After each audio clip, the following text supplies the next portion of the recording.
clicked it. Streaming. Is it streaming? All right, we're streaming back again. All right. This should snap back into the other video, but I'm not sure because it gets fucked up with when we lose connection. So we lost our signal, but Clark was asking us in the last conversation if it's worth it. If you could get paid $200 an hour, and Albert, mind you, I want you to think about this. You're talking about what do you get? I mean, I don't know what your hourly wage is, and what I think $20 to $25 an hour is decent pay. $200 an hour is great pay. Would you do? But for what? What am I doing? What am I doing? What does it matter? If you're not gonna die, and you're just gonna have a shitty day at work, like let's say you gotta fucking do something you don't want to do. Like what's something you don't want to do? Name something you don't want to do, Albert. There's tons of things. Yeah, name one thing or two things. I don't want a job that's gonna risk me getting infected with a disease, and I don't want to risk a job that's going to I don't want to get a job that's capable of me hurting myself just doing the job. There's a difference between getting in an accident in your normal life and then going to a job. Sure. Let's just talk about a job. Let's just say a job that you don't want to do, Albert, because the pay is shit. Let's say McDonald's. You don't want to work at McDonald's, right? I will work at McDonald's for $200 an hour, 100%. Okay, that's what he's saying. So there you go, Clark. He says he will do that for $200 an hour. That's what I want. I would work at McDonald's for $200 an hour. I would work at McDonald's for $20 an hour. Yeah, I would. Well, that's the point I was trying to make. Is I think you would. Now I do realize that you couldn't do a lot of these construction jobs or whatever because you honestly couldn't hack it. And honestly, I probably couldn't either because I don't know what the fuck I'm doing. And I get out there and I'd be fucking an idiot. But yeah, and you're gonna fuck your body up. You're gonna fuck your body up, 100%. Right.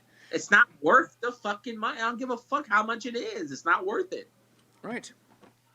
But yeah, I did want to address Clark's point about if you got paid $200 an hour, would you do it? Yeah, of course. I mean, look, depends we're on not, but we're not, but we're not asking for $200 to work at McDonald's. We're asking for fucking $15 an hour, for fuck's sake. Which is right. Which is what we need more. And we already need. That's a stupid thing about this $15 an hour now is that we've been talking about $50 an hour for 10 plus fucking years. Now we need more. It's true. Now we need more than that. It's true. Already fucked. It's so fucked. It doesn't matter anymore. No, it's 100%. It's 100% true.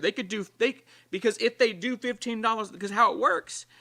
So here's the thing I wanted to show you. Chipotle is raising all of their employees' pay to $15 an hour. Did you know that?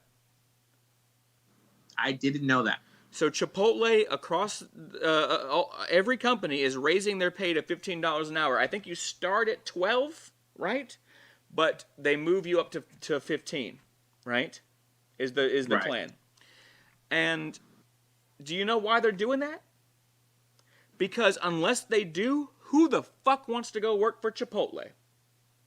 Exactly. Who the fuck wants to go work for anybody that's not giving them at least over $10 an hour? That's right. Shit. People go, why am I going to fucking sit here? You're making millions of dollars off of me as a fucking wage slave. Yeah, it's not worth it. People, yeah. And by the way, I saw something today, and yes, I saw it on TikTok. Apparently, there's multiple McDonald's employees from different states that are about to go on a huge strike, and I don't know how real that news is. It's not gonna be super effective, Albert, because what they don't know, and I've told you this, is that they are not allowed to unionize. So they don't have any protections, because what the thing that protects these fast food industries is that they look at them as franchises, right? And so they aren't.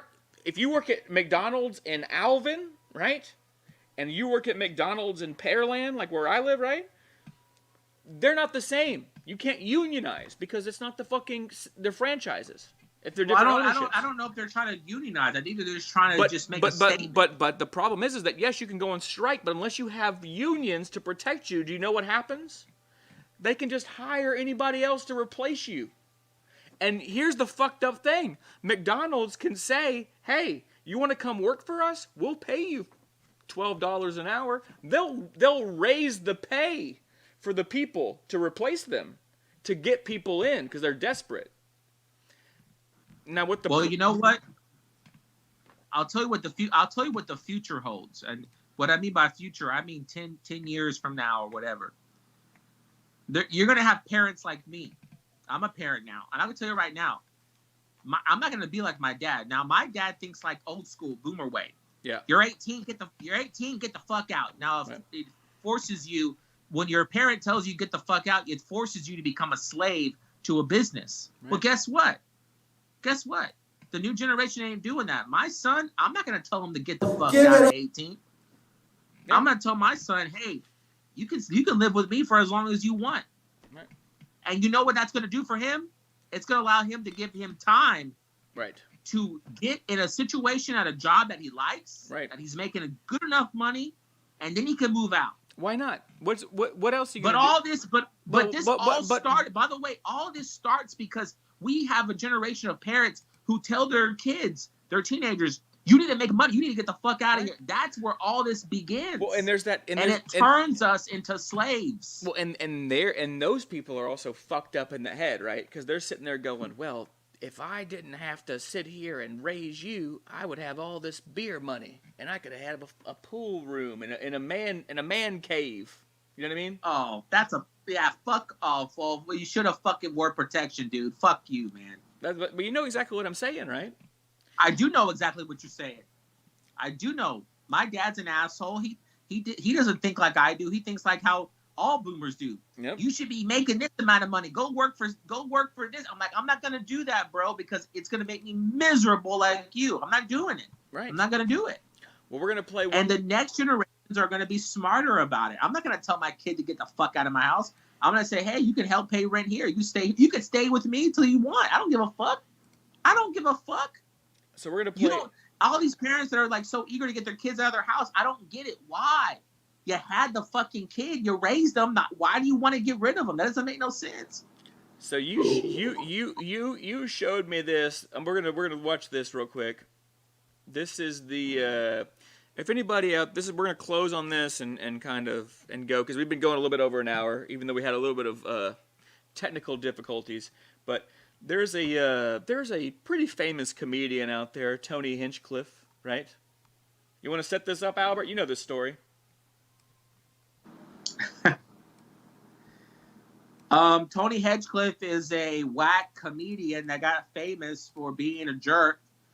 And he finally fucked up on camera. I'm sure he's done this. I'm sure Tony has said this kind of shit off camera plenty of times.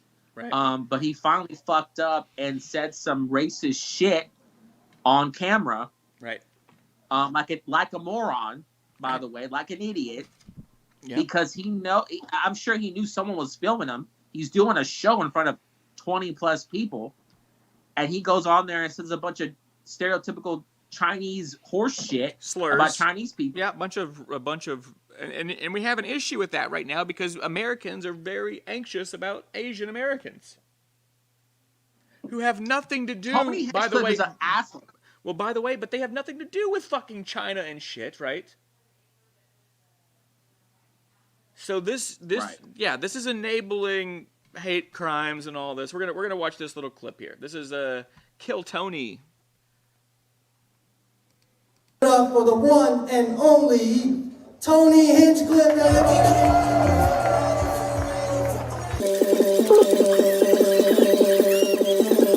Yes, hello, good evening, welcome, hello.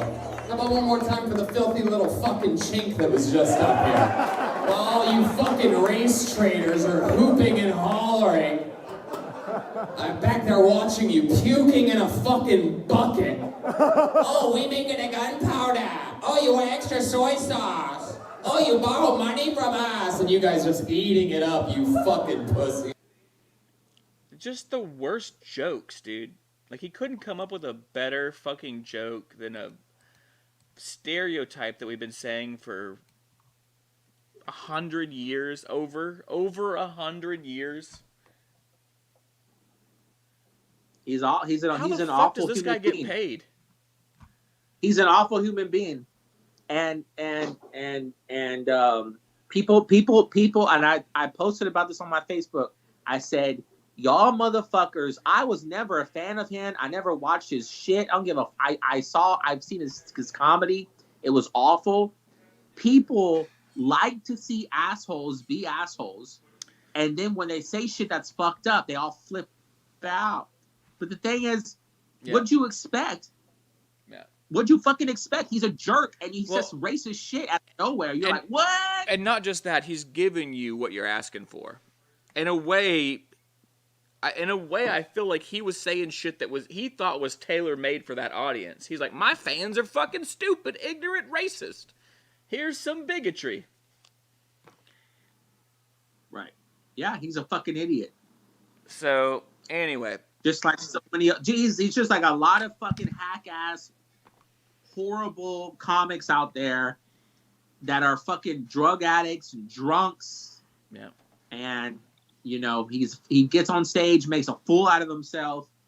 Yep. He's a fucking what do you call it? He's a disgrace. He's pathetic. No, he pretty much sucks. So anyway, that's been our show today. And we got an interview coming up on Sunday. Really cool interview. Anybody that checks us out, follow us on Instagram. Because on Instagram TV on Sundays at 8 p.m., we do Booze and News interviews. And this week we have a friend of mine, an author, Francois Pointier. And he is an amazing guy. He just started a new business during the pandemic. And he's been kind of changing his life around and everything. But it's going to be a good interview. We're gonna get into his mind of a weird man. And you should follow us on TikTok because we got new clips coming out. And we got new memes every day on Facebook and Twitter. And as well as stories and all kinds of stuff. So make sure you follow us. Anything else you want to plug, Albert? Guys, go follow me on Albert Deleon Live on Instagram. On subscribe to my YouTube, Albert Deleon Live. That's it. I'm always trying to post funny content every single day. There you go. So thanks for tuning in. We will see y'all next time. And cheers.